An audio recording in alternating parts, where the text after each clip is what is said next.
Assalamualaikum warahmatullahi wabarakatuh. Perkenalkan, nama saya Naila Husna Putri dengan NIM 2450210010 dari kelas A1 MBR.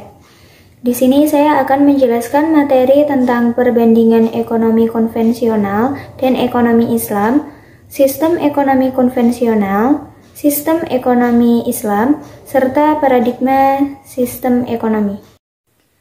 Baik, materi pertama yaitu pengertian ekonomi konvensional dan ekonomi Islam. Ekonomi konvensional adalah sistem yang menekankan interaksi pasar sebagai cara utama dalam mengelola sumber daya. Dalam sistem ini, prinsip dasar seperti penawaran dan permintaan berperan penting dalam menentukan harga barang dan jasa. Fokus utama ekonomi konvensional adalah memaksimalkan efisiensi dan keuntungan, dengan anggapan bahwa individu dan perusahaan akan bertindak rasional untuk mencapai tujuan mereka. Sedangkan ekonomi Islam adalah sistem ekonomi yang berlandaskan pada ajaran Islam, khususnya Al-Quran dan Hadis, serta prinsip-prinsip syariah yang bertujuan untuk mencapai kesejahteraan bersama atau maslahah dengan tetap memenuhi nilai-nilai keadilan, kebersamaan, dan kepatuhan pada hukum Allah. Selanjutnya yakni prinsip-prinsip ekonomi syariah. Yang pertama yaitu tauhid. Tauhid adalah keyakinan pada keesaan Allah yang menjadi dasar semua kegiatan ekonomi.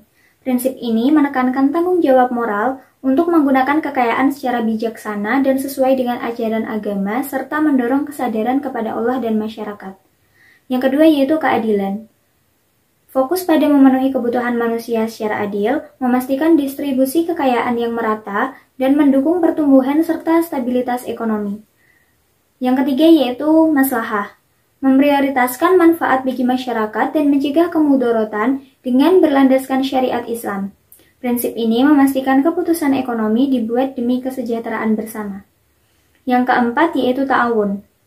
Konsep kerjasama dan solidaritas antar individu, terutama dalam bidang ekonomi, untuk membangun kebersamaan dan saling membantu.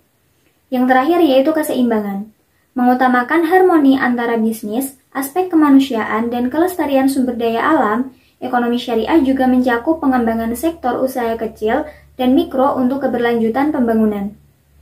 Kelima prinsip ini menjadi panduan dalam membangun sistem ekonomi syariah yang tidak hanya berorientasi pada keuntungan, tetapi juga keberlanjutan, etika, dan kesejahteraan bersama. Selanjutnya yakni ciri-ciri ekonomi Islam. Yang pertama, kekayaan adalah milik Allah dan manusia hanya sebagai pemelihara. Dalam Islam, kekayaan dianggap sebagai amanah dari Allah, manusia diberikan tanggung jawab untuk mengelola harta secara bijak sesuai syariat, bukan hanya untuk kepentingan pribadi, tetapi juga untuk kemaslahatan bersama. Yang kedua yaitu ekonomi terhubung dengan keyakinan, hukum Islam, dan etika. Setiap aktivitas ekonomi diatur oleh nilai-nilai agama, termasuk hukum halal haram dan prinsip keadilan, sehingga tidak hanya mengejar keuntungan, tetapi juga keberkahan. Yang ketiga, yaitu keseimbangan antara spiritual dan materi. Islam tidak hanya memperhatikan kesejahteraan materi ataupun duniawi, tetapi juga spiritual atau akhirat. Tujuan utamanya adalah terciptanya kehidupan yang harmonis dan penuh berkah.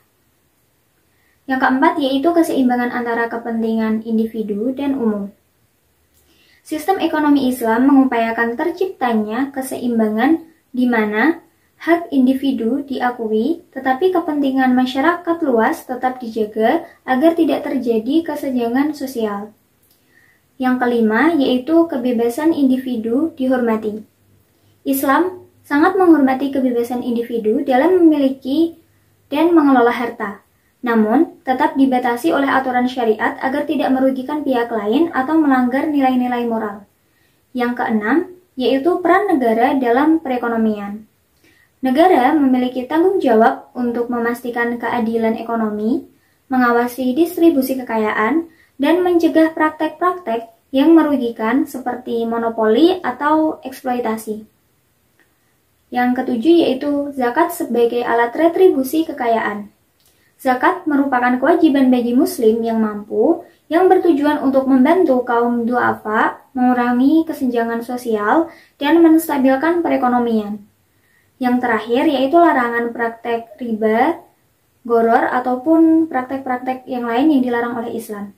Riba yaitu bunga dilarang karena menciptakan ketidakadilan dan eksploitasi. Sebagai gantinya, Islam mendorong sistem bagi hasil dan kemitraan. Yang kedua yaitu goror. Ketidakpastian atau spekulasi juga dilarang untuk mencegah kerugian akibat transaksi yang tidak jelas atau transparan. Larangan ini memastikan transaksi berlangsung adil dan transparan. Selanjutnya yakni perbandingan ekonomi konvensional dan ekonomi Islam. Dalam hal ini, ekonomi konvensional dan ekonomi Islam memiliki perbedaan yang mendasar dalam hal sumber kekayaan, kepemilikan, dan tujuan ekonominya. Sistem ekonomi kapitalis memandang sumber kekayaan sebagai sesuatu yang sangat langka atau scarcity of resource, sehingga setiap individu diberi kebebasan untuk memiliki semua kekayaan yang berhasil diperolehnya. Tujuan utama dalam gaya hidup individu di sistem ini adalah untuk mencapai kepuasan pribadi. Berbeda dengan itu, sistem ekonomi Islam menganggap sumber kekayaan sebagai ciptaan Allah Subhanahu wa Ta'ala yang harus dikelola sebagai amanah. Kekayaan yang dimiliki manusia hanyalah titipan dari Allah dan tujuan akhirnya adalah untuk mencapai kemakmuran atau al-falah di dunia dan akhirat. Sementara itu, sistem ekonomi sosialis juga melihat sumber kekayaan sebagai sesuatu yang langka, tetapi lebih menekankan bahwa kekayaan diperoleh melalui pemberdayaan tenaga kerja atau buruh. Dalam sistem ini, tujuan utamanya adalah terciptanya kesetaraan penghasilan di antara kaum buruh. Yang pertama yaitu kelebihan dan kekurangan ekonomi konvensional. Kelebihan ekonomi konvensional meliputi efisiensi sumber daya, lebih bebas dan kreatif, pengawasan yang minimal, kepemilikan yang bersifat pribadi, jangkauan pasar yang lebih bebas dan berinovasi. Sedangkan kekurangan ekonomi konvensional meliputi persaingan yang tidak sehat atau tidak sempurna, sistem harga yang tidak efisien, adanya ketidakpastian ekonomi dan sosial, adanya masalah monopoli dan lingkungan, dan adanya dampak-dampak negatif yang lainnya yang terjadi karena persaingan bebas itu sendiri. Yang kedua yaitu kelebihan dan kekurangan ekonomi Islam. Kelebihan ekonomi Islam diantaranya meliputi adanya prinsip yang sangat menekankan keadilan sosial, adanya larangan eksploitasi, ekonomi yang berbasis nilai dan etika, adanya fokus pada kesejahteraan sosial, dan adanya kepemilikan dengan tanggung jawab. Sedangkan kekurangan ekonomi Islam diantaranya kurang fleksibel, adanya interpretasi beragam, adanya pembahasan yang belum sistematis, adanya hambatan inovasi, serta implementasi yang belum menyeluruh. Selanjutnya yakni faktor-faktor yang menghambat ekonomi. Faktor-faktor yang menghambat ekonomi konvensional diantaranya yang pertama, ketergantungan pada sumber daya alam. Bergantung pada sumber daya alam yang terbatas membuat ekonomi rentan terhadap fluktuasi harga komoditas global dan eksploitasi yang berlebihan. Yang kedua yaitu birokrasi dan regulasi yang kompleks. Prosedur yang panjang dan aturan yang tumpang tindih dapat memperlambat aktivitas ekonomi dan menghambat investasi. Yang ketiga yaitu keterbatasan infrastruktur. Kurangnya infrastruktur seperti jalan, listrik, dan internet menghambat distribusi barang dan pengembangan ekonomi di wilayah tertentu. Yang keempat yaitu kualitas sumber daya manusia yang rendah. Pendidikan dan keterampilan yang tidak memadai membuat tenaga kerja kurang kompetitif.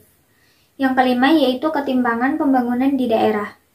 Pembangunan yang tidak merata menciptakan kesenjangan antara wilayah maju dan tertinggal, yang berdampak pada distribusi kekayaan dan potensi ekonomi nasional.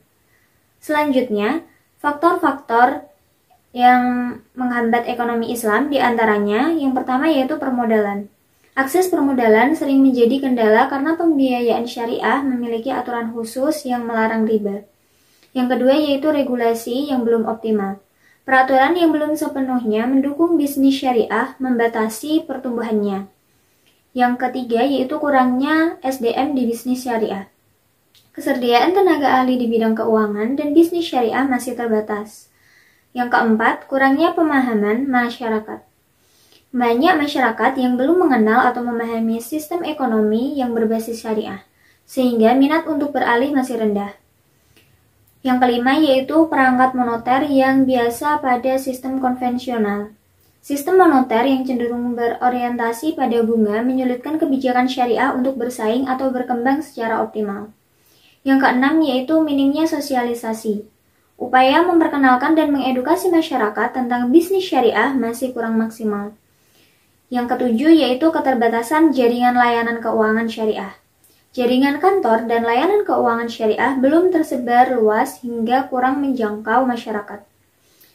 Yang kedelapan yaitu pelayanan yang belum optimal. Standar pelayanan dalam bisnis syariah masih perlu ditingkatkan agar menarik pelaku usaha untuk beralih ke bisnis syariah. Yang kesembilan yaitu kurangnya pengawasan. Pengawasan terhadap operasional bisnis syariah masih perlu diperketat untuk memastikan kepatuhan terhadap prinsip syariah. Kesimpulannya, materi ini membahas perbedaan antara ekonomi konvensional dan ekonomi Islam. Ekonomi konvensional berfokus pada kebebasan individu dan efisiensi dengan model kapitalisme dan sosialisme. Namun, menghadapi tantangan seperti keterbatasan sumber daya alam, infrastruktur yang tidak merata, dan ketimpangan pembangunan. Sebaliknya, ekonomi Islam didasarkan pada Al-Quran hadis dan juga prinsip agama seperti keadilan, kesejahteraan, tauhid, dan kerjasama, tetapi masih menghadapi kendala dalam pemahaman dan penerapannya. Kedua sistem memiliki kelebihan dan kekurangan masing-masing, sehingga diperlukan keseimbangan dalam penerapan untuk menciptakan ekonomi yang adil dan berkelanjutan.